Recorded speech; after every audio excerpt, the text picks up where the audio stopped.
Natural immunity develops after infection from SARS-CoV-2, coronavirus, or a COVID-19 infection, all the same thing. But that's really your own body's kind of way of responding and recognizing that if you were to be exposed again to the virus, you would have antibodies developed.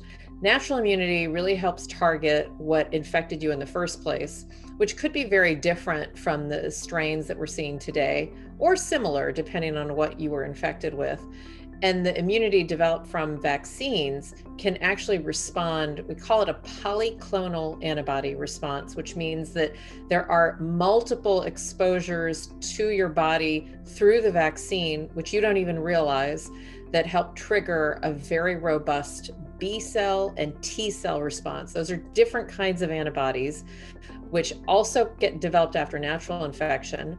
But in the case of vaccines, think of it this way: you get more immunity at higher levels and to a wider variety of types of coronavirus spike proteins. So it prepares your body for almost any conceivable type of coronavirus, including the current variants that we're worried about. The current vaccines that are authorized in the United States, as well as those in the world, are all effective against the current known variants.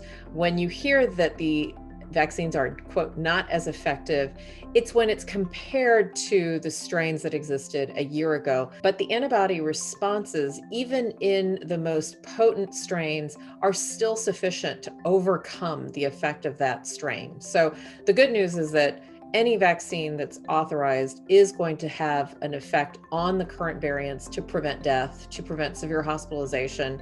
But of course, this is something that we have to keep a close eye on. And that's why there's talk and testing around what we call booster shots to see if we need to alter the vaccines and give everyone a booster at some point this year.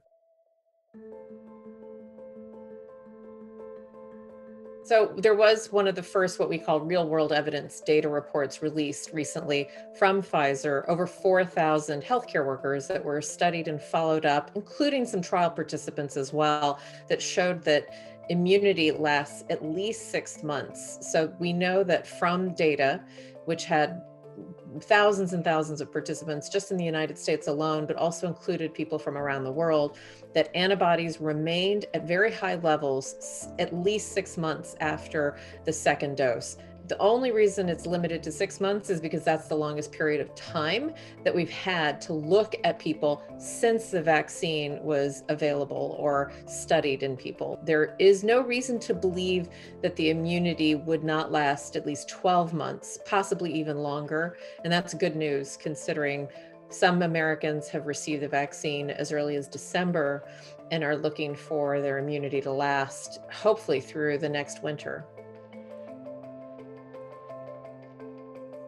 So different bodies react very differently, but what we do know is that if you have a 2-dose vaccine, the first dose really introduces kind of the message to make a spike protein into your body. Your body goes ahead and makes a spike protein as well as making antibodies to that spike protein, recognizing it's foreign.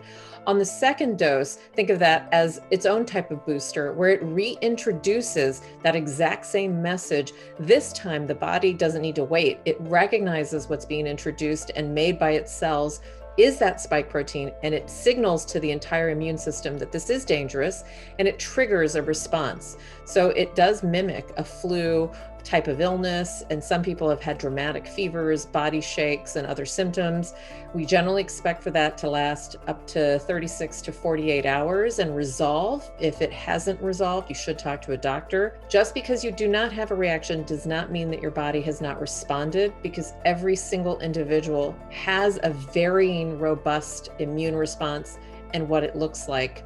And if you are really concerned that you did not have a response, talk to your doctor. At the end of the day, immunity is broad, durable, and long-lasting, at least to what we know today.